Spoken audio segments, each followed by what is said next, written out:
Everyone, thank you for joining our first NACSAM webinar of the month.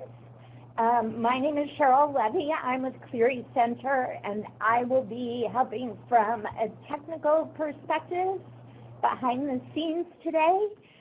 Laura Egan and Caitlin McCamish, two of our Clery Center subject matter experts, are going to be presenting during today's webinar. Before we get started, I just want to go through some housekeeping things. On your screen, you're going to see a section for group discussion. In that section, the comments you write are visible by everyone on the webinar. You'll also see a section to the right of the slides that's called support/private. You can write questions or comments there that only the presenters and I will see. So if there's a concern or something going on that you want to be private, you can write in that section. If you have any audio issues, we do find that dialing in through your phone is a little more effective with the audio than listening through your computer, so you can try that. You'll see under the Files section on your screen to the right of the slides are several resources that will be referenced during the webinar. I did email these to folks this morning. I understand that the presentation slides, there was some difficulty printing them from the document attached to the original email.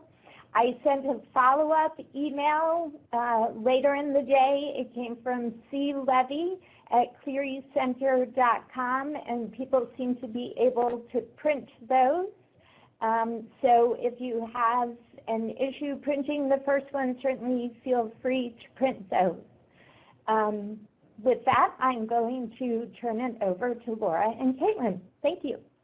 Awesome. Thank you so much, Cheryl. And yes, happy National Campus Safety Awareness Month, everyone. Thank you so much for joining us for our first webinar of 4 that we offer throughout the month.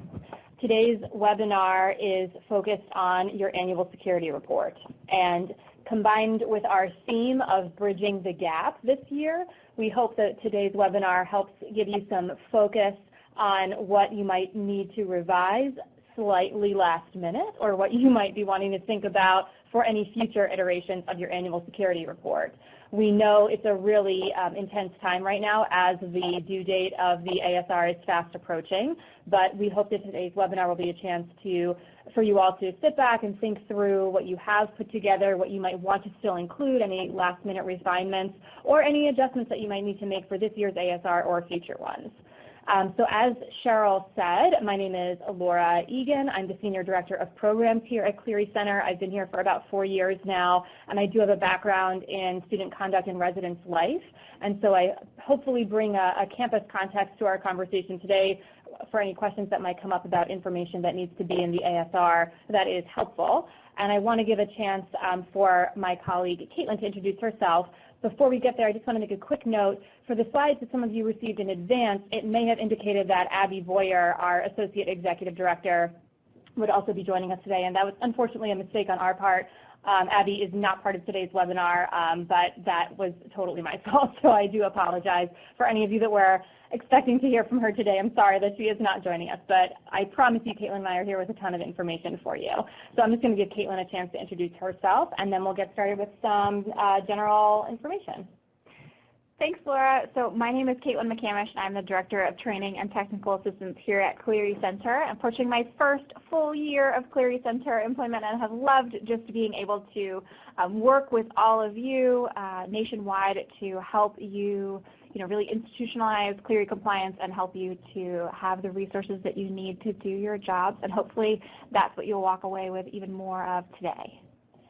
Thanks so much, Caitlin. And Caitlin is also coming to us very recently from a campus, so her very recent experience doing the work that you all are probably walking through with your annual security report is going to be helpful and beneficial for the conversation that we hope to have today as well. So thank you, Caitlin. Just to get everybody on the same page, we begin every webinar with a centering of who we are and why we're here. And we find that to be really important when we do our National Campus Safety Awareness Month work, because this is one thing we've committed to for the past few years in providing free professional development resources and training materials for folks around all aspects of campus safety, but typically focusing a lot on Clery-related aspects as well. And so our mission is really focusing on working together with campuses to develop a partnership that is mutually beneficial so that you all can walk away with learning how to better implement Clery requirements, and then we can learn what areas are challenges for you all, what areas come up over and over again that you would like some more support or clarification on, because we see this partnership as one that is actually symbolic of what we are asking all of you to do on your campuses, working across departments, working with other folks to achieve that institutionalization of Clery that Caitlin mentioned earlier. And so we do this in a bunch of different ways, but the one that we talk about probably the most frequently is that we have a strong belief in both the letter and spirit of the law. And so philosophically, that translates to us, or for us, as being folks that work with both mind and heart. And so we think through what needs to be accomplished on paper and what the requirements are asking you to put forward. And then for us, thinking about it through the heart lens or through the spirit lens is how do you personalize that work to speak to your own campus community? How do you elevate maybe those requirements to best represent who you are as a campus and what you value? And so today and through our work throughout the year, we try to bring that thinking and that philosophy here to you. So we have a perspective and a philosophy on how we would put the Clery requirements into action. And we want to share those with you all today and throughout the month and really throughout the year. And for all of you that don't know the story, we always do love to talk about Jean, because Jean is one of the main reasons why we are here. Jean Clery was a student at Lehigh University when in the spring of her freshman year, April of 1986, she was devastatingly lost to us all. She was raped and murdered in her dorm room on campus. And her parents, Connie and Howard, were truly devastated themselves by that loss and wanted to try to do everything in their power to ensure that this did not have to happen again for her family. And so they did action in two ways. They developed legislation at both the local and state level that turned into the federal law you know today as the Clery Act. And they also founded the organization Clery Center. It wasn't always called Clery Center. It was originally called Security on Campus. But it's always been a nonprofit organization that has centered the work of the Clery Act and tried to provide guidance and support to survivors of crime, and then now has also evolved to being a partner for campuses themselves to better understand and interpret the Clery requirements. And we say that because, especially during this month, especially even today for a lot of folks, it's helpful to pause and remember the reason why you do the work that you do. It's a really taxing role to work in any sort of direct service or campus safety role, or safety or violence prevention role, I should say. And so if it helps for you all to give yourself a moment of pause to reflect and remember the person or the reason or the goal that you do all of this for, we want to say thank you to all of you, and we want you to know that your work does not go unnoticed, and this certainly does not go unappreciated. And we hope that you do have a successful National Campus Safety Awareness Month honoring the work that you and your campus community does towards achieving safer campuses for all people. And so today what we're going to spend a lot of time walking through are clarifying elements of the annual security report. So what needs to be in your ASR, and what of those elements needs to be grounded in an existing policy, and what could just be a reflection of a description of practice. And then we want to provide you with some strategies of examining how you can evaluate your own actions on a campus to see how they align with Clery requirements and how you're best representing that information in your own annual security report. And then we also will hopefully have some time to receive some questions from you all about strategies you're coming up against or challenges you're facing as you not only identify gaps in your own institution's ASR, but possibly in your institution's policies, and then some strategies for how you would navigate those situations. And during the webinar, you'll have a lot of opportunities to interact with us. We're going to provide some polls that you can respond to. We're going to pose some questions to you that we'll ask for your responses to, and you'll share them in that group discussion pod that Cheryl mentioned earlier. We also have actually possibly an overwhelming amount of resources for this webinar, so we're trying to be very thorough here, but we recognize that that could be almost overwhelming. So we're going to walk through how we envision each of these resources being helpful or being able to be used. And then certainly, as with any webinar, you are able to ask us questions at any time, posing them either in the group discussion pod or in the private chat. And any questions that we're not able to answer through today's webinar, we'll be able to follow up with you about them as well. So please don't hesitate to ask those questions throughout. We have a bunch of minds in the room that are able to helpfully navigate through those questions, so they can be asked at any time. Okay, and so just to make sure we're all on the same page, we do like to start with a very high-level overview of what the Clery Act is and what it calls for. For those of you that are hearing this for the first time, please know that this is not meant to be an exhaustive webinar on the Clery Act. And for those of you that are hearing this for the 80th time, please bear with me as we go through some of the elements, but it hopefully is a helpful grounding so that everybody's on the same page as we move forward. But some important things to remember is that the Clery Act is a federal campus safety law. It is written as a consumer protection law, and so it is actually enforced by the Department of Education within the Office of Federal Student Aid. So the Clery Center is not the enforcement authority for the Clery Act. We are a national nonprofit training organization, as I mentioned earlier, founded by the parents of Jean Clery, and we provide education and guidance on how to best implement the Clery Act regulations. And so in a nutshell, the Clery Act names individuals that are responsible for reporting certain information, and then it requires campuses to comply with a few different areas in both an annual capacity and in an ongoing capacity. So the Clery Act defines campus security authorities as a role that is required to share reports of Clery crimes that are disclosed to them to the designated crime collection body at that campus.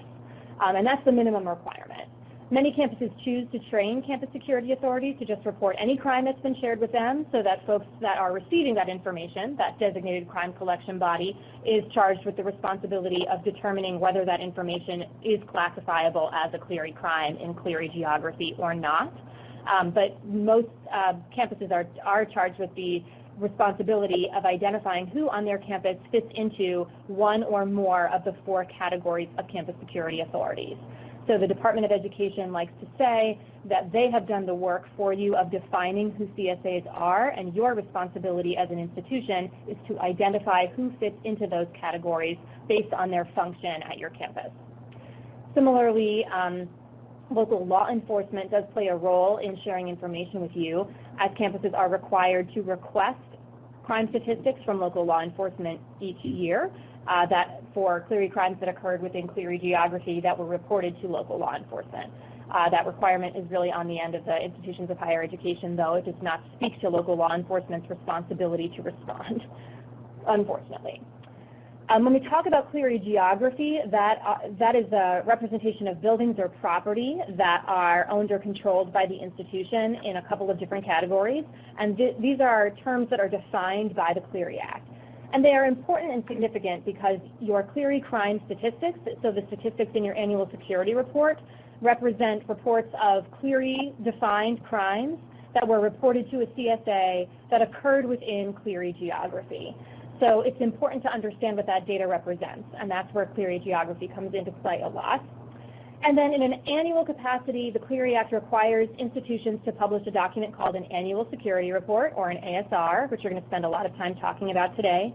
And that ASR contains the 3 previous calendar years' worth of Clery crime statistics, as well as a series of policy statements. And we're going to talk about what policy statements are a lot today. Additionally, campuses are required annually to report those statistics that are in your annual security report directly to the Department of Education through an online portal. And that is done also in the same time of year as when the ASR is due. And then lastly, in an ongoing capacity, campuses are responsible for, when receiving crime reports of Clery crimes in Clery geography for the most part, evaluating whether or not those reports warrant a timely warning or an emergency notification, and then appropriately adding them to the daily crime log if they fell within the institution's patrol jurisdiction. And then for victims or survivors of dating violence, domestic violence, sexual assault, and stalking, there are certain rights and options that must be afforded to those individuals and provided to them in writing. And those are some of the more recent requirements requirements of the Clery Act that came through with the reauthorization of the Violence Against Women Act back in 2013. And so lastly, too, again, just a reminder, Clery Center is not the enforcement authority of the Clery Act. The Department of Education's Clery Compliance Division is, and their acronym is not DOE. This is your fun fact for the day. That is the Department of Energy. The Department of Education is actually traditionally known as the Education Department, so their acronym is ED.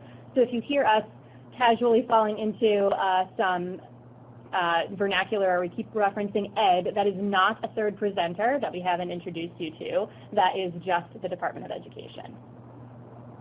Okay, so now with all that information, let's just do a snapshot of what the annual security report is. I just talked about it briefly, but it does contain required policy statements. And those policy statements are summaries, or what we call snapshots of existing policies that are current at your institution.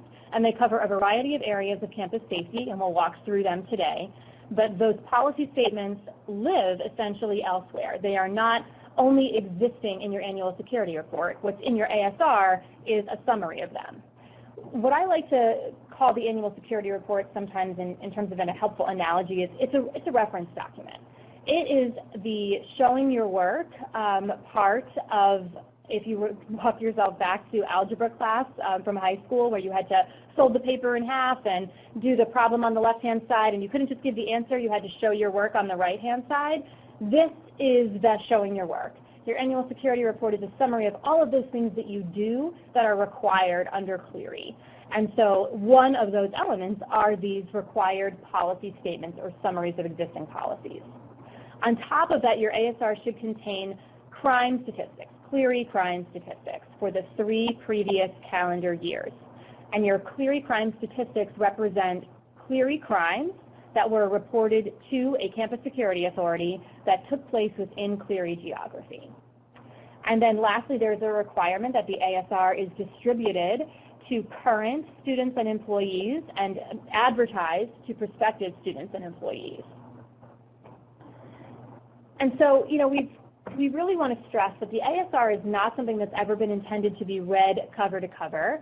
I like to joke that it is not Harry Potter 8. You know, no one is like waiting each year for this as yet unpublished document to come out.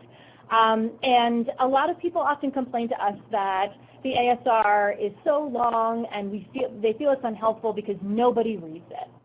Well, we will tell you that while, again, it's not something that might be anticipated and it's not a document that's read cover to cover, when something happens at your institution, this is an outward-facing document that will be read.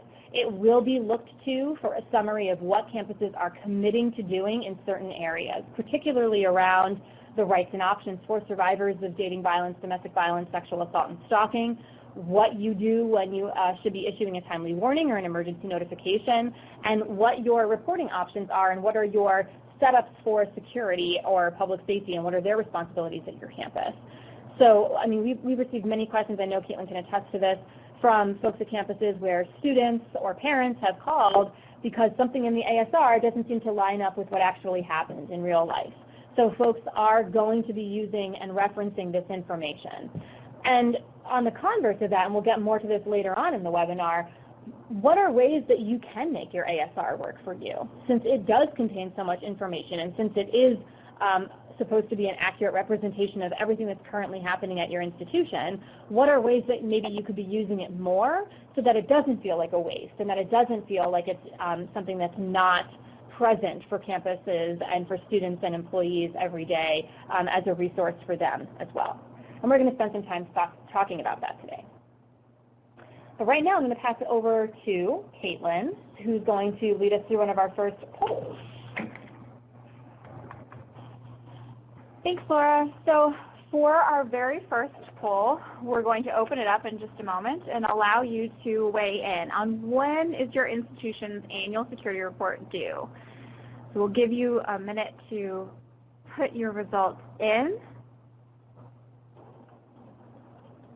and then we'll talk about what we're seeing.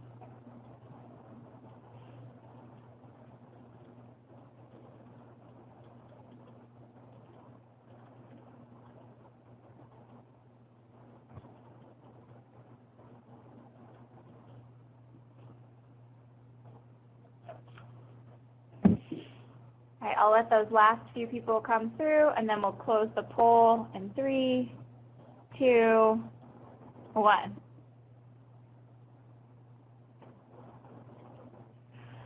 All right, so the answer to this is, when is your institution's annual security report due? It is due to be published to your community by October 1st. Sometimes what we see in the confusion there is that people are saying October 15th. That is when you need to put your statistics into the cutting tool and submit them directly to the Department of Education. Your annual security report must be published to your community, however, by October 1st.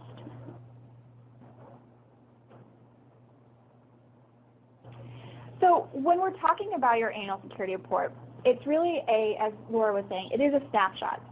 And what you are contributing to your annual security report is essentially a policy statement. And that could sometimes be a summary. Sometimes it is including specific elements of that policy that are laid out within the Department of Education's handbook, the 2016 handbook. And in that policy statement, you are accurately reflecting policy that is existing on your campus as of the time that you are publishing. The annual security report can really be broken down into 2 different things. One of the statistics, right, and those are for the preceding 3 calendar years. Those are historical statistics, and then you are publishing current active policy statements that reflect current policies and practices on your campus. So these are not only a description, sometimes they are a statement, but really what you're making sure you have is the current policy, the current policy statement, and then historical statistics. When we're talking about the regulations, your statement or description of policy, as I mentioned, is going to reflect your institution's current procedures and practices. So not as of the preceding calendar year, and that's a question I know, Laura, you can answer as well, because we get that a lot from people, is what policies do I put in there? I understand I'm putting 20, for example, the annual security report we're publishing in just a few weeks. If you haven't done it already, is the current policy as of the time you are publishing, and then again, as I said, the historical data. For more information regarding that, you're going to want to look to the Handbook for Campus Safety and Security Reporting that is published by the Department of Education.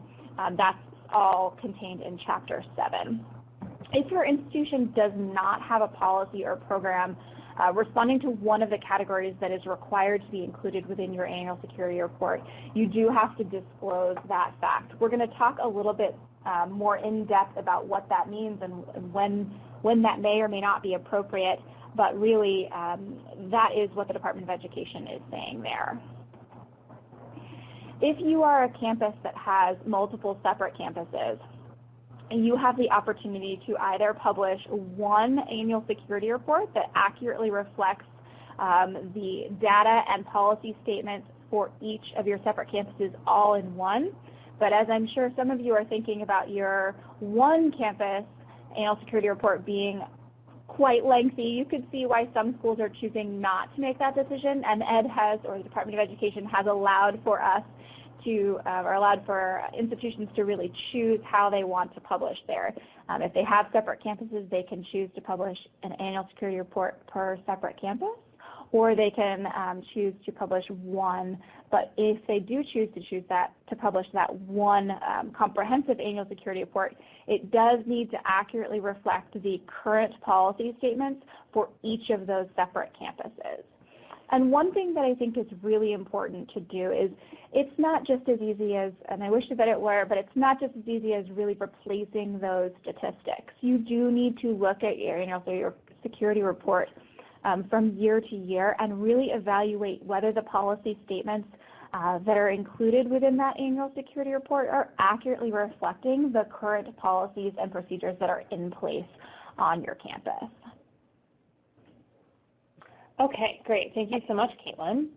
And we've had a couple of really good questions come through that I just want to reference for the group. One question that we frequently get, well, actually, I'm going to do the second one first. Scratch that and reverse it. So there are some questions coming through about, I think, wanting to understand the relationship between these summaries of policies that we're talking about and calling policy statements, and how they relate to policy in general. So When we say summaries of existing policies, that doesn't mean summaries of existing policies as you choose to define that summary. There are certain requirements that need to be included in the summaries of policy statements that are required for each of these topic areas. We aren't going to walk through every single one of those elements today. We will tell you where you can find information about them. What we are really concerned with stressing is what elements do need to be a statement of policy, meaning that they are grounded in an existing policy at your institution. And so when we say policy at your institution, think of that as any other way that you would think of policies that you know of that exist at your institution. Where do those live? What kinds of documents do those policies reside in? What are the processes by which you get a policy passed and enacted at your campus? For many campuses, this requires, board involvement. It's not just something that a department can do independently. So we are referring to policies that are regarded as institutional policies when we say summaries of existing policies. So like, for instance, a question came through that was referencing so all the policies in the handbook also need to be standalone university policies. And so I'm going to rephrase that. The handbook outlines the elements of requirements that need to be in certain topic areas that are statements of policy, which need to be in your annual security report. And we can even reference this again too. The handbook that we're going to be referring to, the Handbook for Campus Safety and Security Reporting, which we can link to, is something that is a published document by the Department of Education that provides sub-regulatory guidance on how to comply with the Clery Act. And sub-regulatory just means it's not the law itself, but it says at the beginning of the document that this is the guidance that the Department of Education uses when they conduct Clery program reviews. So the information within it is very well regarded as what institutions should be following. Another question we've received is in reference to what year we should use when titling the annual security report. I know this can be confusing because we're talking about the 3 past years of crime statistics, but current policies. So can't stress enough that the policies must be current. So it makes sense, therefore, that you're going to publish an ASR with the year that it was published, not the year of the previous 3 calendar years of crime statistics.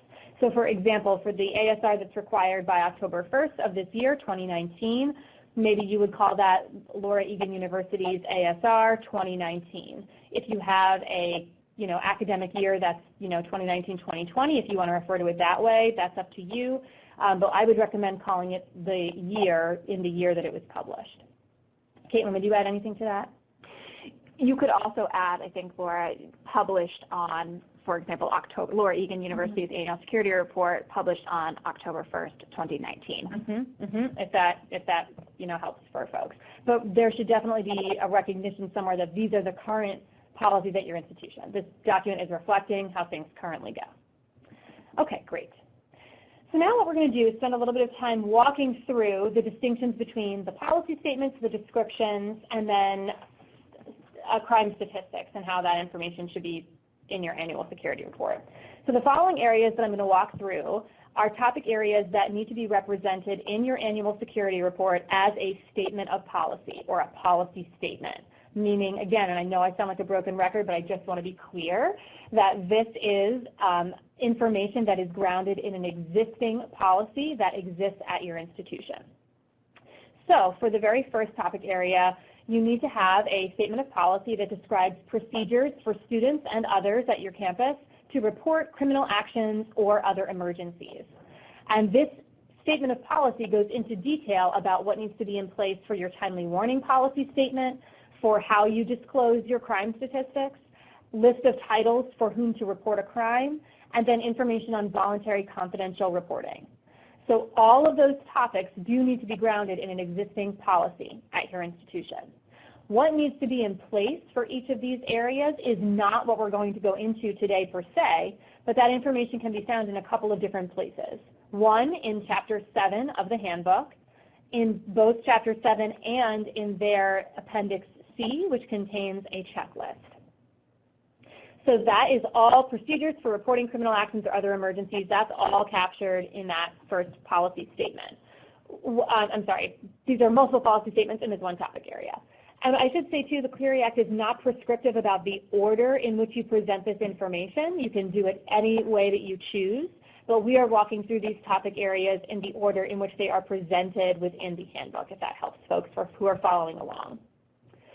The second area, security of and access to campus facilities and security considerations for maintenance of campus facilities.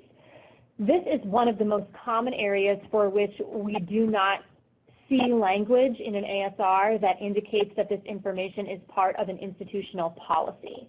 We see this described typically in 2 or 3 sentences that may or may not indicate that this is actually part of an existing policy at your institution. And so, in truth, there is no requirement that you use a header or language that affirmatively states, here is our security of and access to policy. But it is assumed that everything in your annual security report is a reflection of existing policy, because that's what's required through the Clery Act.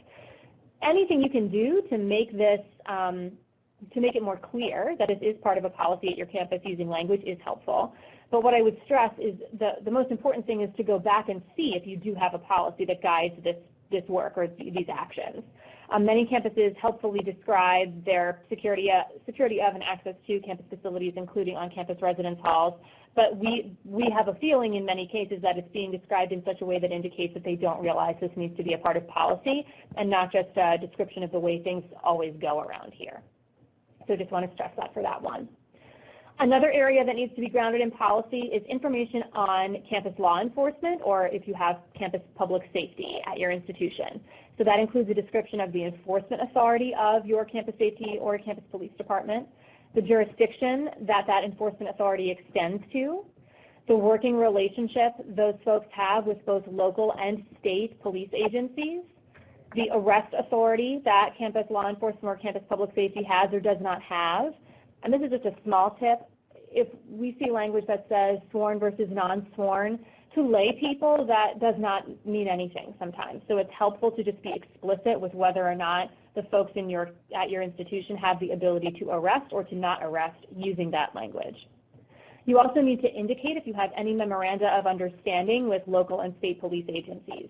Clery does not require you to have an MOU, but it does require you to disclose whether you do or do not within this policy statement in your ASR. You do also need to have a policy statement on accurate and prompt reporting.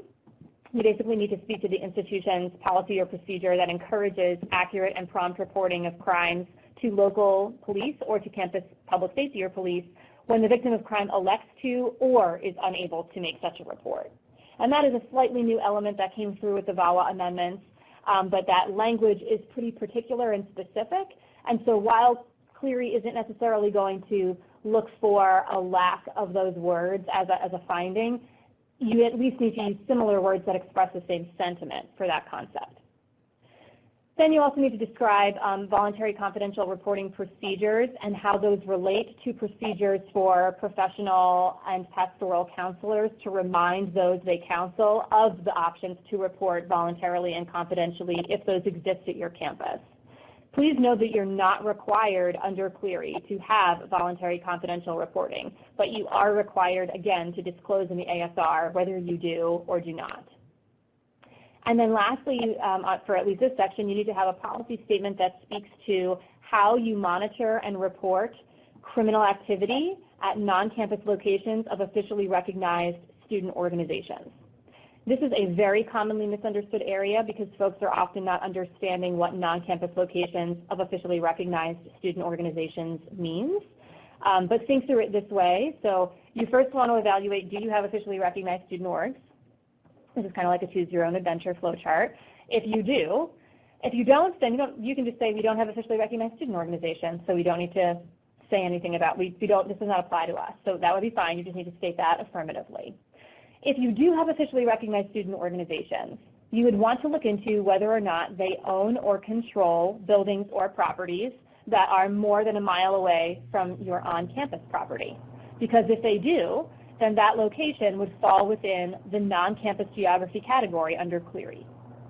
If you have those types of locations, You would then need to answer whether or not you monitor criminal activity at those locations and report criminal activity at those locations. Clery does not require you to monitor and report criminal activity at non-campus locations of student orgs, but it does require you to speak to whether you do or do not. So again, just walking you through those steps, you would first determine, do we have officially recognized student organizations at our institution? If you do, the next question you would ask is, do any of them own or control, as an organization, buildings or property that are more than a mile away from campus? If so, those locations would fall within the non-campus geography category, and then you would need to answer whether or not criminal activity at those locations is monitored and reported. So for example, say you have officially recognized student organizations, and they do not have any of these non-campus locations. You would satisfy this policy statement by simply saying, we do not have non-campus locations of officially recognized student organizations at our institution, and that would satisfy. But if you do, then you would need to speak to whether you do monitor the criminal activity at those locations or you do not. And again, Clery does not require you to monitor criminal activity at those places, but it does require you to speak to whether you do or do not. Okay. Okay, and so then moving forward, actually I'll just do a quick pause because I know there was a lot of information. I see some questions that are coming through, and so I want to see if I can answer any of those for you. Okay. So this one question came through, does this include travel locations? And so I don't want to spend too much time speaking to Clery geography, but what I can answer is, in short, yes. If you mean, if you're referring to locations that are considered short stay-away trips for your institution as defined under Clery. So yeah, if you have an officially recognized student org that goes on a trip as an organization and owns or controls property during their time away on that trip, and remember that control under Clery is written agreement for use of space. That is it. And that can be represented in something like a lease. It could be represented in a Post-it note. Then yes, those locations could fall within the category of non-campus geography, and then you would need to speak to this element.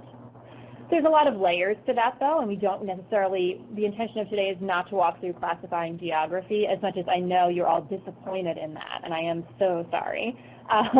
We can answer some more of those questions more specifically offline, though, if that's helpful for you. But thank you for that question. That does definitely apply. Okay, so now I'm just going to speak to the policy statements that need to be, the last group of them that need to be within the ASR. So again, the emphasis here that we're trying to help you understand is that these are required elements that do need to be grounded in an institutional policy. So for your alcohol policy at your institution and your policy on possession, use, and sale of illegal drugs, you do need to have policies about those areas that you would then describe in summary in your annual security report. So at a minimum, within your ASR, you need to summarize the policies regarding possession, use, and sale of alcohol and illegal drugs. And then you also need to speak to the institution's policies regarding enforcement of state underage drinking laws and enforcement of state and federal drug laws. So again, you need to have an institutional policy on possession, use, and sale of alcohol and illegal drugs, and you need to speak to those policies by stating what is your policy on possession, use, and sale of alcohol and illegal drugs in your ASR. You also need to speak to your institution's policy on enforcement of state underage drinking laws and enforcement of state and federal drug laws. Additionally, you need to have a statement of policy on dating violence, domestic violence, sexual assault, and stalking prevention programs and response procedures. There are several elements that fall within this overarching category. So many so that there is an entire chapter within the handbook dedicated to what these elements are, and that is Chapter 8. What I will stress here is that what Clery attempted to do, and we think successfully does, is it carves out the concepts of prevention, response, and disciplinary procedures under this umbrella of dating violence, domestic violence, sexual assault, and stalking. And so there is a statement of policy that is required to be in place for the prevention programming that you offer in response to these crimes or regarding these crimes for both new and current students and employees. The response procedures you have in place when a survivor comes forward saying they have experienced one of these crimes at your institution or one of these types of incidents at your institution, those response procedures need to be grounded in policy. And then the disciplinary procedures in place for both students and employees in response to a report of one of these types of incidents also needs to be grounded in policy and has certain requirements. So the purpose of today is to just make sure that you walk away with an understanding that this information needs to be grounded in policy. Again, I would recommend Chapter 8 of the handbook and the ASR checklist that we'll talk through in a moment as a helpful guide for what those elements are. And then lastly, within the policy statement section, you do need to have a policy statement on emergency notification, and then your response and evacuation plans connected to emergencies that take place at your institution.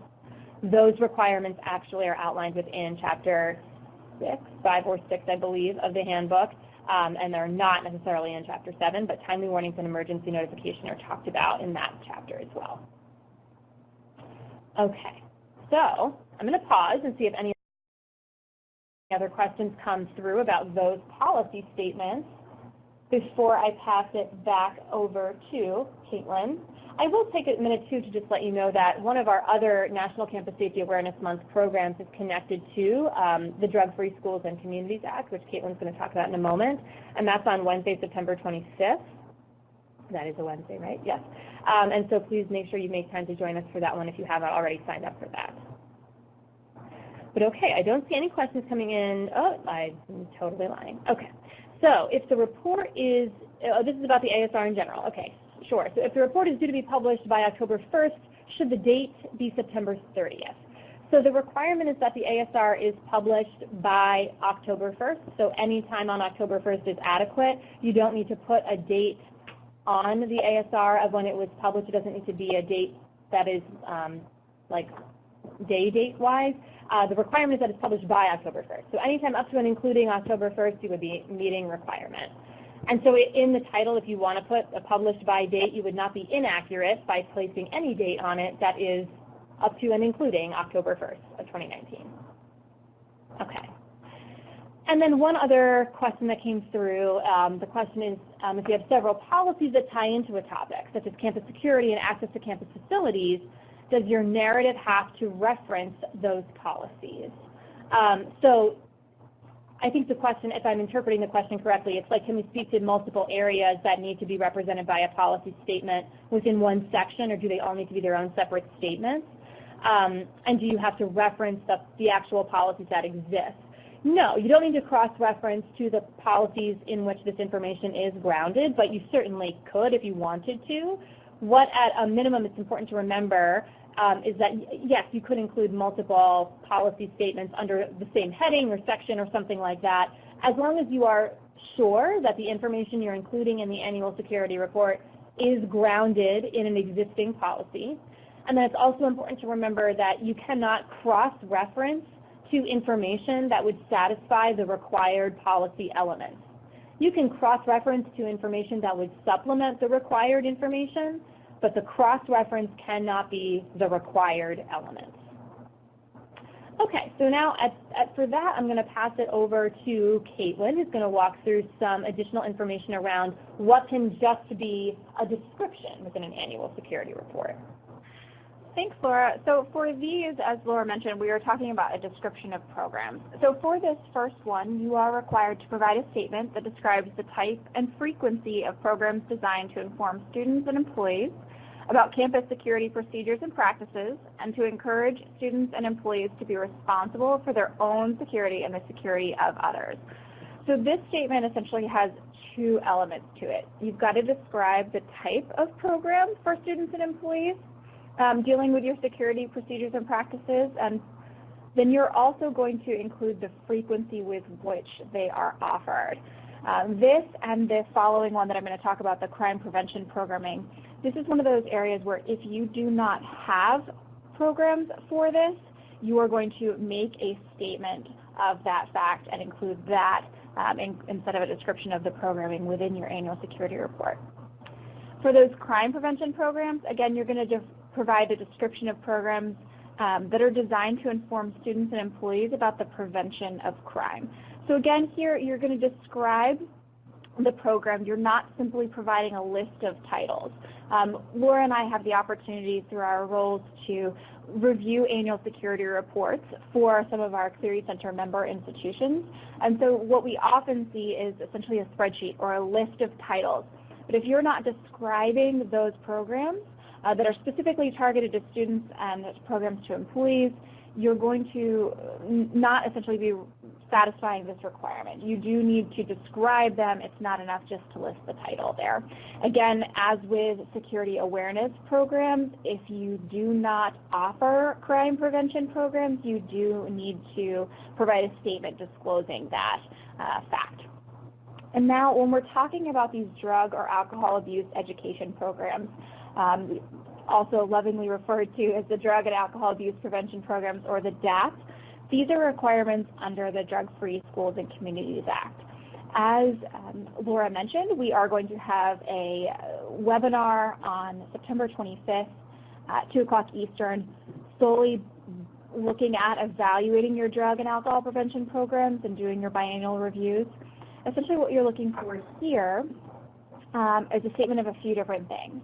And this is one of the very, very few places, one of 2 places within the annual security report where you can cross-reference. Laura was just talking about how, generally speaking, you cannot cross-reference to minimum requirements within the annual security report, and she is absolutely right. This is one of the few places where you can actually cross-reference, but you're going to be cross-referencing directly to the materials that you use to comply or that you're publishing under your DAP here. If not, you're going to be including a statement within your annual security report about the standard of conduct that clearly prohibit at a minimum the unlawful possession, use, or distribution of illicit drugs and alcohol by student employees. You're going to be including a list of applicable legal sanctions under federal, state, or local laws for the unlawful possession or distribution of illicit drugs and alcohol. You're going to also be including here under this requirement a description of the health risks associated with the abuse of alcohol or use of illicit drugs. You're going to include a list of drug and alcohol programs. So those are counseling, treatment, rehabilitation, and reentry programs that are available to both your employees or to your students. And then finally, you're going to include a clear statement that the institution of higher education, so your institution, will impose disciplinary sanctions on students and employees for violations of the standards of conduct that you've already laid out, and a description of those sanctions, up to and including expulsion or termination of employment and referral for prosecution. You're also going to include information on your specific jurisdiction's sex offender registration information. So there you are providing an exact URL to where one could find the information about sex offender registration in your area. That does not mean in some states, that does not mean, and again, this varies from state to state, doesn't necessarily mean that you're required to keep that or collect that information, but you are required to publish how a student or an employee or some member of public would be able to find out that sex offender registration for your area. Caitlin, can I pause you for one moment? We have a couple of questions that are coming through that might be helpful to address before we move much further. Absolutely. So there was one question that came through that I'm responding to now as well in the group discussion, but it was asked both privately and in the group discussion, so I just want to make sure that folks all get the answer. So is it required to include itemized details of your emergency planning exercises and drills in the ASR, like in a spreadsheet with the dates and locations you conducted the specific drills? So no, it's not required to provide an itemized list, but you do need to describe the procedures in place to test emergency and evacuation procedures, and you also need to assert that they are documented through naming whether they're announced or unannounced and the date, time, and location. So you need to state that happens, but you don't need to provide that itemized list. You certainly can. You can do anything you would like to do that's above and beyond the requirements, but it's not required to do that. And then another question that we have here is, So is it best to say as explained in the blank policy, or is it okay to just make the statement of policy? And so that's the preference, truly. Like, it is perfectly fine to just make the statement of policy in your annual security report, as long as you know that should the Department of Education come to your campus and say, show me your policy that supports X, you know where you would find that information and could produce that information. And so the reason I only drew attention to the way it's worded in the ASR is because sometimes for us that's just a red flag. We can tell by the way it's described if there's just 2 sentences around something that it's likely that maybe that's not representing a larger policy. But you do not necessarily have to say as explained in blank policy.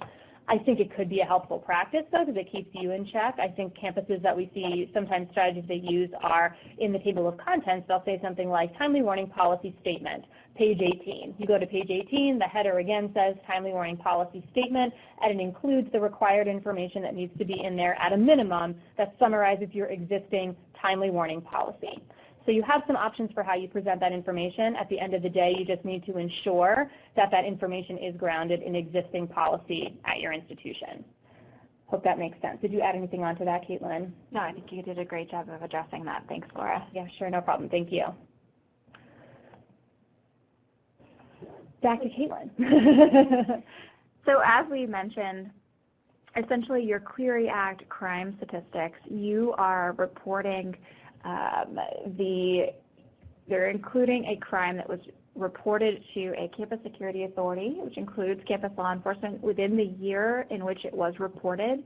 And then you're including the 3 most recent calendar years within your annual security report. So to clear up any confusion, the annual security report you are required to publish by October 1st of 2019 is going to include crimes that were reported within calendar year 2018, 2017, and 2016 to a CSA or local law enforcement on your Clery Act geography. And again, when we're talking about our types of crimes, we're talking about our Clery Act crimes, right?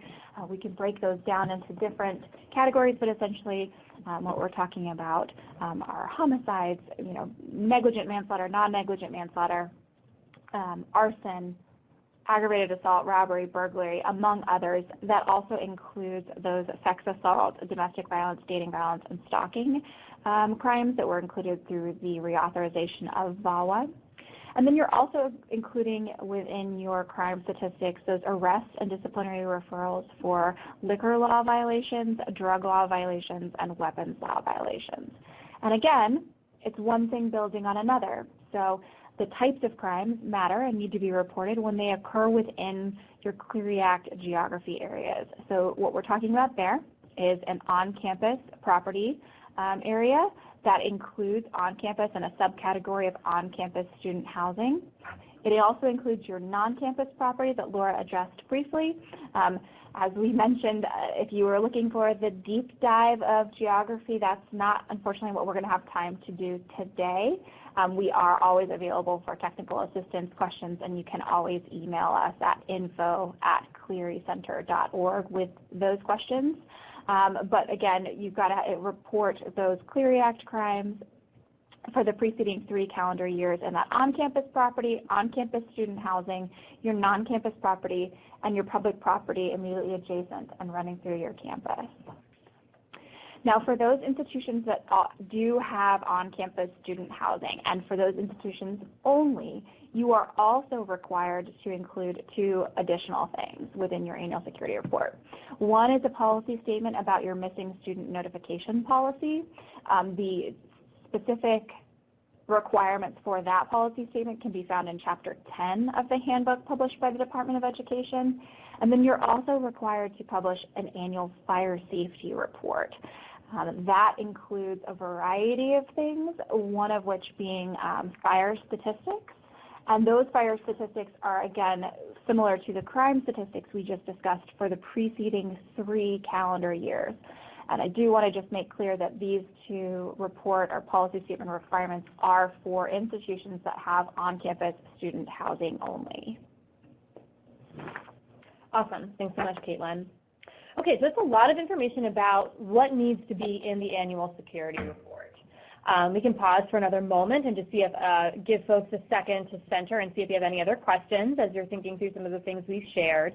Because now we're going to move into a section of the webinar where we're talking a little bit about how you handle developing this information if it's not in the ASR, or strategies for developing the policies themselves if they do not exist at the campus. So just want to pause and give folks a second to see if there are any questions that they want to ask before we move on. Not to say you can't ask about what we just talked about in a moment. Just want to give you a second. Okay. All right, so we're going to talk a little bit now about, we've been saying this language of these policies, or these policy statements need to be grounded in existing policies. They need to live elsewhere. So what we mean by that, and this is definitely borrowing language from Caitlin here, is that the ASR itself can't and shouldn't be the only place where some of this language exists at your institution. When the Department of Education comes to your campus and conducts a Clery program review, one of the things they're going to ask for, or could ask for, are the policies that support the information that's in your annual security report. And they aren't looking for departmental procedures or things like that. They are looking for institutional policies, policies that the institution would consider are representations of the institution as a whole. So in general, what the struggle that we see campuses running into when it comes to policy development is that there are a lot of silos around who is part of writing policies or who even is part of identifying that policies are needed. And so for us, what we tend to go back to is, those silos are really unhelpful. Departmental accountability is positive. So what we want to see are folks that can come to the table to talk about what they've identified might be a gap or something that's missing from a policy that their department works with that should be in the annual security report. And so how do you do that, though? That indicates that those folks are invited to the table to even have that conversation. And so we're going to talk about in a moment, how are you identifying who should be involved in reading, evaluating, revising the annual security report, so that you can notice where there might be some of these gaps or challenges. And so when you're thinking about policies, who is or who should be responsible for implementing a policy? These are questions that you should maybe be asking within your own office or department. Do you recognize that the policy that you're talking about for your institution, for your department or office is a Clery requirement? And so if your answers to some of these questions are, Laura, I don't know. Laura, geez, this is a lot for a Wednesday afternoon. That might be telling you that you maybe should be part of conversations that you have not yet been invited to. Or that if you're the person that's saying, well, I didn't even think to ask folks in that department if they wanted to be a part of the ASR. I just thought I'd ask them for information, and that way I'd take care of it for them and not really connect the dots for them. So in actuality, no one person is ever going to be successfully able to write an annual security report because it is a representation of information across so many disciplines. And so you have to involve other folks to make sure what you're writing is accurate. But you also want to make sure that the language that's in the annual security report is an accurate reflection of what actually is taking place on your campus as well, okay? And so we want to make sure that you are equipped to either advocate for yourself if you are finding out right now that work that you do should be in a policy that should be in the ASR, and then simultaneously, if you're on the fence side of the fence where you need more support, we want to give you some tools and strategies to use to allow those other folks to become part of the conversation. So one example that's really just not an area that any one department is responsible for would be everything that's been connected to the amendments to Clery. So the requirements under the prevention, response, and disciplinary procedures for dating violence, domestic violence, sexual assault, and stalking, those are requirements that are in place, or the policy needs to be in place for students and employees. So already we're talking about two sets of offices and departments on a campus that might not intersect a lot already. We're talking about, your human resources folks, an EEO office, in addition to maybe student conduct and residence life, and your prevention office or your gender and equity office or a women's center or something like that. Those folks need to be talking across the aisle so that you can all make sure that you're providing information to the folks that write the ASR that is an accurate representation of all of the work that you're doing. So what we are recommending that you do first is you've got to get a handle on what you have in front of you. you have to do an ASR self-assessment. So see what already is in your ASR, how does it align with current practices and procedures at your campus, and how does it align with Clery requirements. So we've been referencing the handbook over and over again. I believe it actually is linked in the group discussion as well. Thank you, Caitlin. And so chapters 7 and 8 are generally where you're going to find a lot of information on required policy statements. In Chapter 7, it actually cross-references to some of the other chapters that we've been mentioning that flesh out the requirements in other topic areas. So, for example, Chapter 7 says, go and look at Chapter 6 that talks a lot about timely warnings and emergency notification. Go to Chapter 10 for information on missing student notification. Go to the multiple chapters on the annual fire safety report if you have on-campus student housing. So Chapters 7, 8, and Appendix C are helpful places to start. Appendix C is the Department of Education's ASR checklist, which is a really helpful document. You also might have training materials from us or other organizations that are guides for assessing what policies exist at your campus. For example, at Clery Center, if you're a Clery Center member, you've already been exposed to something called the ASR checklist. That checklist is a tool that you can use to independently assess your own annual security report, or if you are a member, you get an annual security report review for free each membership year. So that is one thing that you can take advantage of. But you, again, could even just use that Appendix C in the handbook to do your own self-assessment. So again, you want to determine if policies that are in place accurately reflect what happens on your campus. That's step one. Because again, the Department of Education is really big on doing what you say and saying what you do. So you could have all these beautiful policy statements in your annual security report, but if they don't accurately reflect what you're actually doing, it doesn't matter that they're lining up with Clery. They need to reflect what actually happens. Now, ideally, what is happening on your campus is aligned with Clery requirements, but again, you want to make sure that what you're representing in your ASR is an accurate reflection of current procedures and existing policies. And one thing, if I could just jump in, Laura, we are getting a couple questions about what if a policy is being significantly revised at the time of publishing the annual security report. And the question became, do you reference the older version, current draft, or make a statement that the policy is in revision? And the Department of Education does address this within their handbook. I'm looking specifically at page 9-10. And essentially what it's saying is, you need to publish the policies and procedures that are in place as of the time you are publishing. If your institution makes corrections or changes your safety and security policies at any time after publication, you then do need to update your annual security report and republish it. So thanks for letting me jump in there, Laura. I just wanted to make sure. I think that's a great question for the entire group to be aware of. And similarly, back to something Caitlin led with at the beginning, there is language in Chapter 7 that says if you don't have a policy in place that is required, you should disclose that you don't have that policy in place. Now, we would recommend connecting with your folks' general counsel at your institution, because you might not want to make that statement in an outward-facing document. And there might be very many reasons why you might not, especially if there is a policy in progress and you are planning on reissuing your ASR once you put it together, which is totally fine. So you just might want to think that through, but that is technically what the handbook speaks to in regards to a missing policy. But yes, if your policies are in transition, again, that ASR should reflect what is currently in place. So whatever the current policies and procedures are, that should be what your ASR is speaking to. If those current policies and procedures are not a reflection of Clery requirements, you do have a choice and some decisions to make. We can't tell you what to do there. That is unfortunately a very difficult position to possibly be in. What we would recommend is, and what we always usually advocate for is, we think it's a positive sign if a campus outside of a program review is self-recognizing that kind of a gap. That shows that you have a commitment to understanding and interpreting the regulations in a healthy way, and that you are already making a commitment to make that change.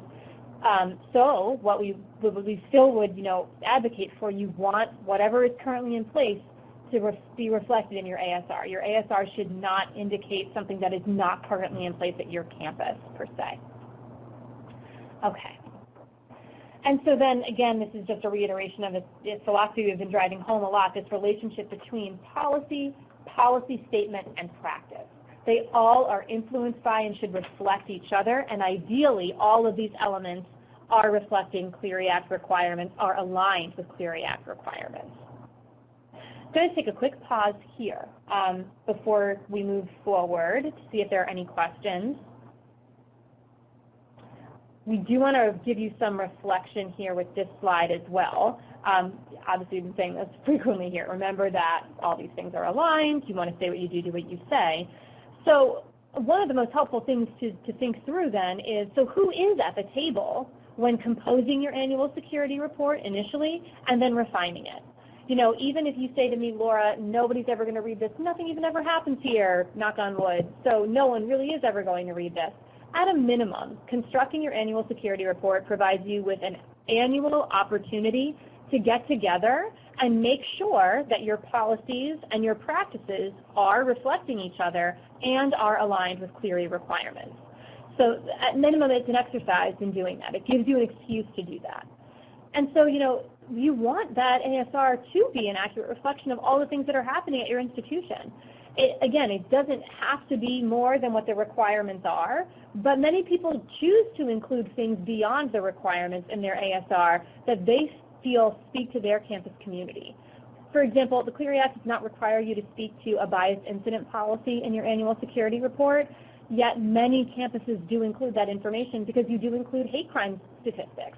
So some campuses use that as an opportunity to distinguish between what might be a biased incident at their institution, but not a hate crime in the Clery statistics, and why that may or may not matter, what procedures are in place for reporting those crimes no matter what efforts are in place to combat those types of incidents on a campus and to prevent them, and what resources are available to survivors of those types of incidents. So all of that is beyond the minimum requirements. But if that's a really important part of what you value at your institution, that to us would be an example of demonstrating the spirit of Clery. It's going above and beyond what you're required to do, but it's aligned with the mission of the Clery Act, which is promoting accountability and transparency around campus safety and crime and violence. Okay? And then is it a useful document? So this is where we like to get a little bit creative, and we're going to get into some of these questions in a moment for you all to answer to us. But, you know, when you think about this type of a document, you're already telling us, you know, it's too long and nobody reads it. So then let's take a look at what does it look like. Is it 120 pages of 12-point single-spaced language with no pictures and no section headers and no page numbers? You know, yeah, nobody wants to read that. I don't care if it is Harry Potter 8. Then I'm not, you know, that's really hard to read through. Is it using language that resonates with your campus community?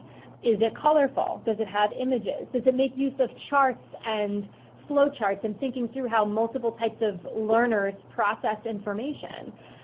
One thing that I found that campuses use sometimes that I actually particularly love is something that's called an at-a-glance page at the beginning of your ASR. So in addition to a table of contents, it's a document that kind of guides you as to, you know, policy statements start on page 4, crime statistics start on page 60, geography map and appendices start on page 70. You know, it's like a navigation tool at the beginning of the ASR that helps people find more quickly the things that they're looking for. So just it's small things like that that could really make a difference as to whether or not folks think it's useful. And then how do you share that document? Is this something that is present in every office waiting room at your institution? Do you share it with your admissions folks to use and advertise when they're doing high school fairs or where they're talking to parents and prospective students? Is it something that you have invited a senior marketing group to, you know, evaluate for you as part of their senior thesis project to see if they can make it more engaging and fun? Do you have a mobile app that includes your annual security report on it? You know, all the ways that you can make it more engaging and useful. And so we want to kind of ask you all about what are some strategies, you know, that you've used to make the document useful, and what are some strategies you've used to make the information within it more palatable. So I'm going to pass it over to Caitlin for a minute to get us started with thinking through some of these discussion questions. Thanks, Laura. So for this, we're going to be using that group discussion box that is on your screen. And what we want to hear from you all is what policies have you specifically, who are putting together the annual security report, what policies have you been able to modify or create?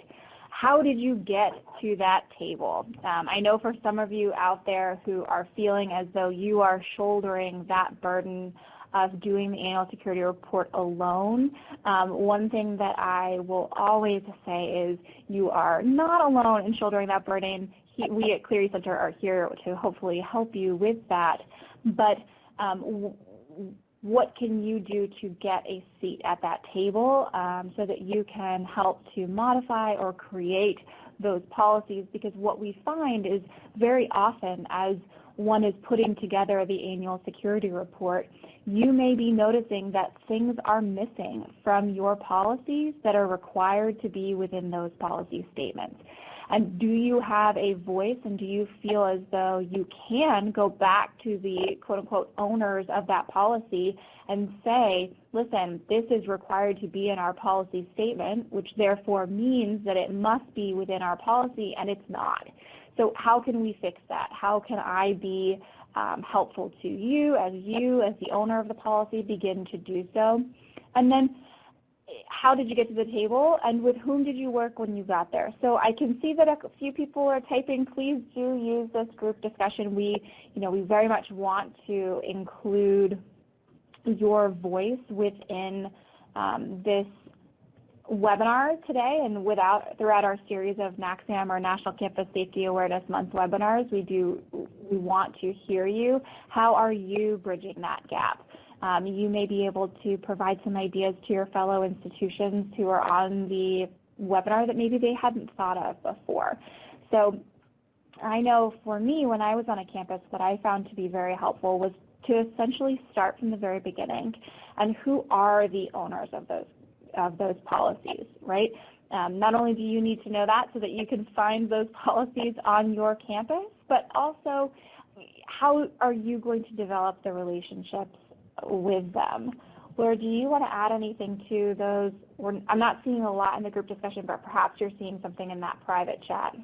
Yeah, no, I'm not seeing anything in the private chat just yet, but there is a great question that came through around accessibility. We're going to talk about how partnerships to address composing your ASR have been beneficial in the next slide. But we can kind of speak to this element. It really is a great question. So the question is, what do you recommend in terms of publishing the ASR as a document that has disability accessibility? So one thing that we have done when we create materials for presentations or we speak to accessibility is we offer that upon request we could produce something in either a larger font size, in only black and white, in not using links, in the language that is spoken by the individual. So what I would think through are, what are the areas of accessibility that you want to address, and then have versions of the ASR available to be provided upon request. And perhaps you maybe publish the ASR in one version, but then make it clear in that publication and where you publish it that if you are looking for the ASR in one of these languages, we can provide that for you. And if you would like it in a language that we're not representing, we can certainly provide that translation upon request. It might be beneficial to work with some folks on your campus that are responsible for providing accommodations for students or working with students that are navigating accessibility, and partnering with them to see what the needs are and what ways we could make the ASR more accessible through them and through that office. In fact, I would even just say, is your ASR in the office, or do the folks in your accessibility office understand what the ASR is and how they can have a voice in helping to create those things? So I would definitely say, use your own resources too to get some of those answers, but a really, really valuable thing to bring up. Language is certainly one that I always think about too, is, what are that information or what are the languages that our campus community speaks, and what are the ones that we want to make sure that we really provide that ASR in. And that would go, again, remember, not just students, your employees and staff as well. And I think to that point, Laura, what I would think to do is look to your community, because you will know your campus community better than we do. And also, I think you will know perhaps when you're in your discussions with that accessibility office, perhaps they can highlight some of those areas for you where you can proactively take some of those steps. So I'm seeing some great sharing within the group discussion. We are definitely about to talk about Clery compliance teams or Clery compliance committees. We are very, very, very big fans of those here at Clery Center. So we do think that if you have not already established a Clery compliance team or Clery compliance committee that is multi-dimensional and multi-departmental, we highly encourage you to do so. I can see some of our member organizations are putting the members of that Clery compliance committee within that group discussion, and I think that's very helpful. So if you have a Clery compliance team or committee that you are just loving and is really working for your campus, I highly encourage you to share, as some other campuses have, and we really do appreciate that. I think one also thing to think through as you're developing those needed policies or when you're identifying issues that you may need to address is who on your campus has access to that upper level leadership. We all know that different hooks, for example, or different buy-in is going to be different per audience. And so what audience are you speaking to about your Clery compliance needs or your policy needs, and what is it going to take to have them buy in? Laura, do you want to talk a little bit more about some of those other strategies? Yeah, one actual great message that came through in the private support chat was that an individual networked with other college and university Clery compliance officers. They didn't want to recreate the wheel. They wanted to use the experience of others who had been through an audit to understand, gaps that might be existing in their own policies. So that's a really great strategy. That's why we definitely embrace these kinds of shared learning spaces like a webinar so that folks can talk to each other, get some clarity. Be cautious, because this actually is unfortunately a common program review finding, that sometimes if you are going to borrow language, really make sure that you're noting everywhere that there is personalized information to that particular campus.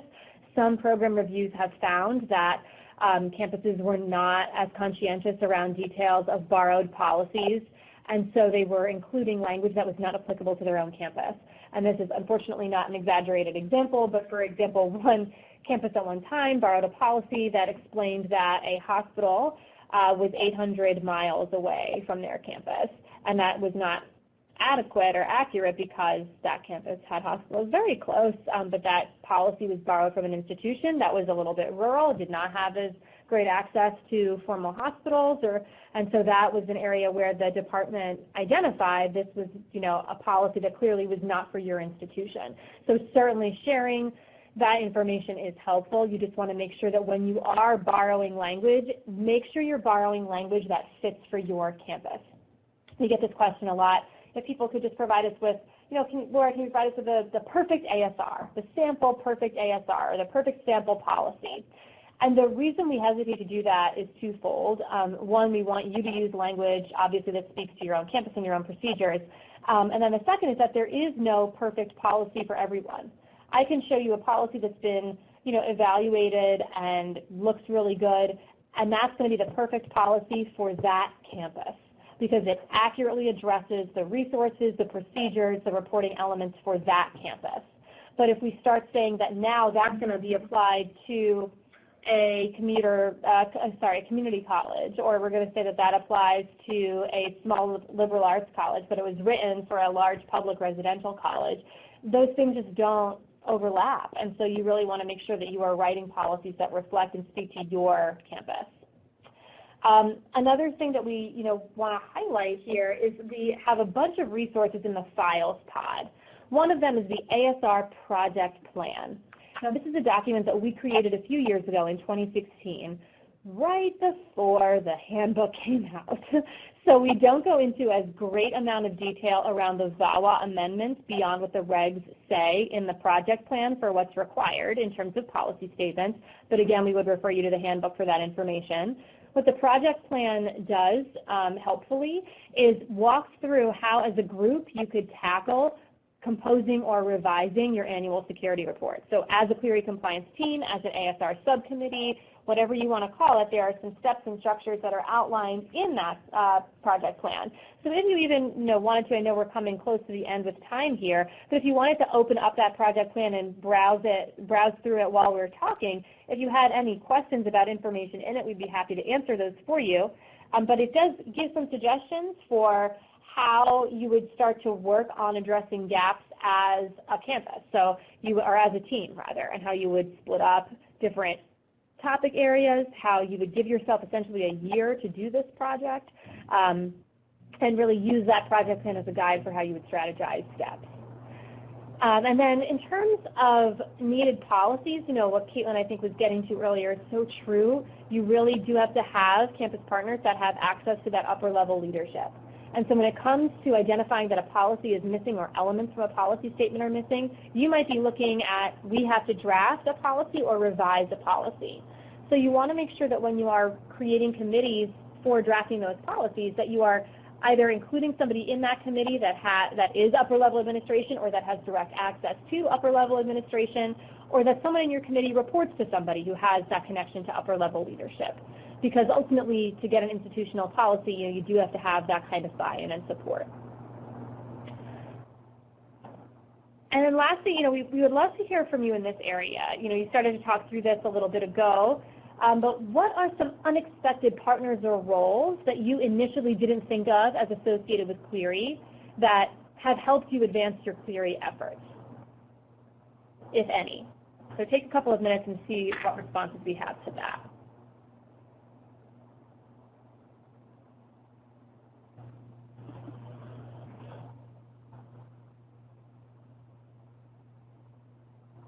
Yeah, and so I'm seeing some questions come in and some comments come in. One of them is, how do you get the college, including upper administration, to buy in? Our department can't write and implement policy for the college. So what I would ask is, who are you looking to get buy-in from? So I understand your department can't write or implement policy. Who do you report to? And who does that person report to? For some campuses, buy-in looks different depending on the role you're speaking to. So for example, the ultimate result of not having an accurate annual security report or not having accurate policies in place could be findings through a Clery program review that results in financial penalties, fines that could be, as we've seen as recently as last week or a couple of weeks ago, as high as $4 million could be a fine when things are not correct in terms of Clery. Now, those findings have not necessarily been tied to ASRs in particular, but they are connected in that there are certain expectations around procedures you have in place, policies you have in place that guide those procedures. And so for some folks, buy-in and institutional can look like financial costs and institutional reputation costs. So presenting those that you report to with a connection between this is a federal law that we not only are required to comply with, but that if we don't comply with, we ultimately could lose all of our federal financial aid, which has not yet happened, but could be the ultimate penalty for not complying with Clery. You might want to make that really explicitly clear to them. We have included in this ASR, oh my goodness, in this webinar, a link to a document that's called Common Program Review Findings, and that includes, among other areas, some common findings around when ASRs are not published right, whether that means that they are lacking information or lacking accurate policy statements, lacking all the crime statistics for all geography areas, the document's not published as a comprehensive document, the document's not distributed to all folks correctly.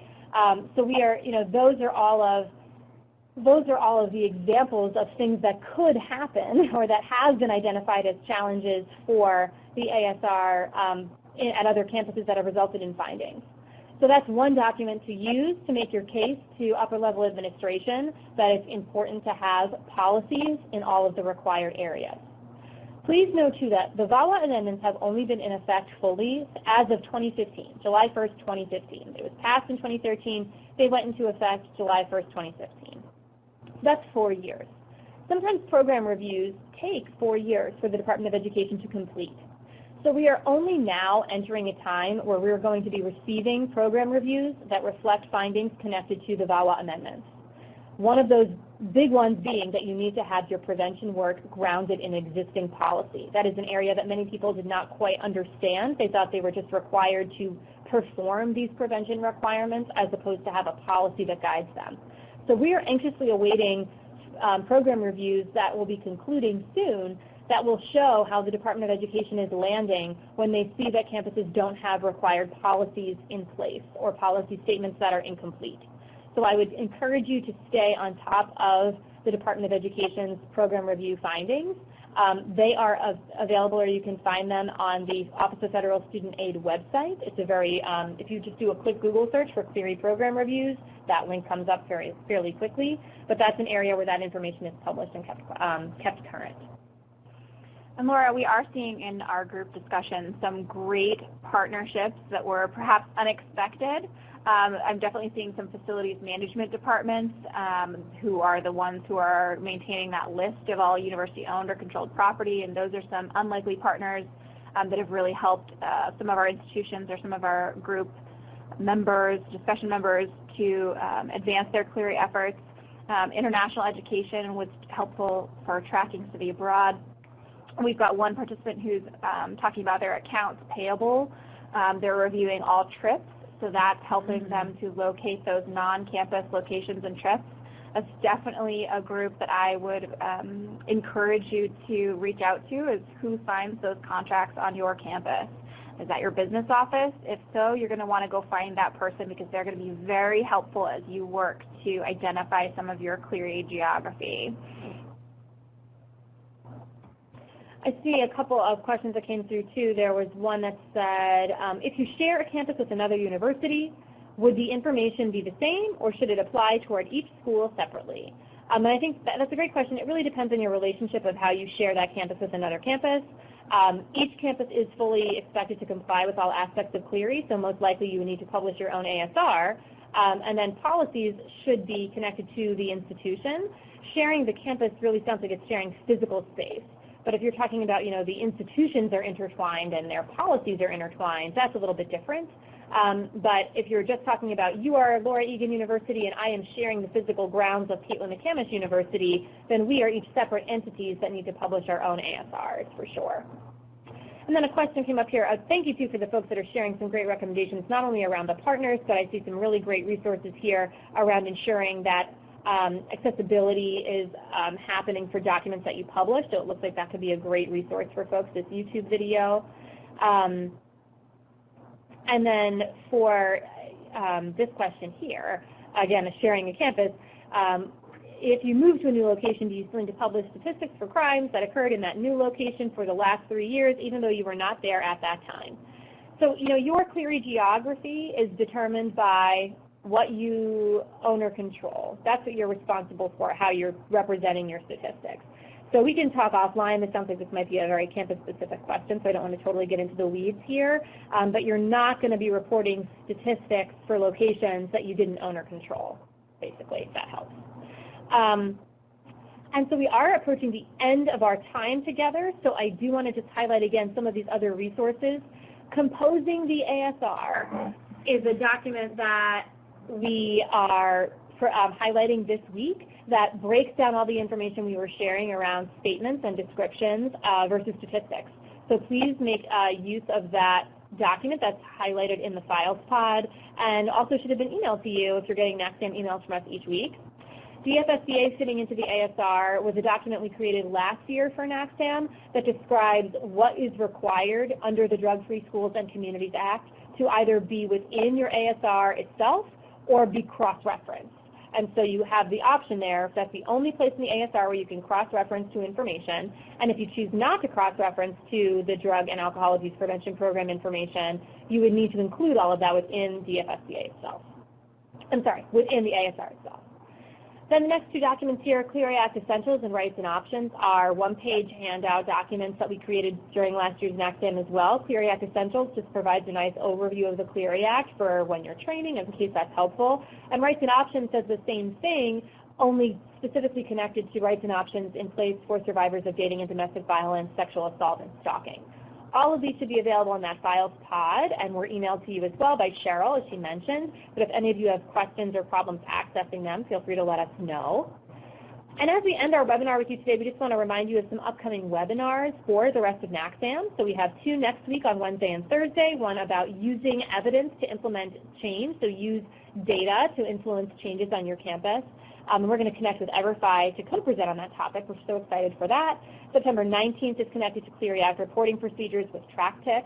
And then September 25th, we're talking further about specifically biennial reviews that are required under the Drug-Free Schools and Communities Act. And we're going to be joined with our colleagues from D. Stafford and Associates and NASPA as well for that webinar. That is our last one of NACSAM. And we also wanted to highlight our last 2 remaining Clery Act training seminars of the year. One is next month at Oklahoma State University, and then in November at Claremont McKenna. And if you are interested in registering for either of those trainings, please visit our website. And we unfortunately have no more time for any more questions, but I think Cheryl is going to say one quick reminder about our evaluation. So, folks, if you would provide us feedback on this webinar, we would very much appreciate that. The link to the feedback survey is in the group discussion now. We do look at that feedback, so please take the time. If you have things you feel we should know, we would certainly appreciate it. And also, a recording of this webinar will be made available to you. Excuse me, we will get you information about the recording and how to access it. Great. Thank you so much, Cheryl, and thank you all for joining us today. We are so happy to have you. Please do take a moment to fill out that evaluation. It is super helpful for us, and we do use your information to influence next year's NACSAM projects and ideas. And if you do have any ideas about what you would like NACSAM 2020 to focus on, please let us know. We are so excited. We are already thinking towards next year, and we want to make it the best year yet. So please let us know what you would all appreciate hearing more about. And we hope you have a great rest of your day and rest of your week. Thank you so much.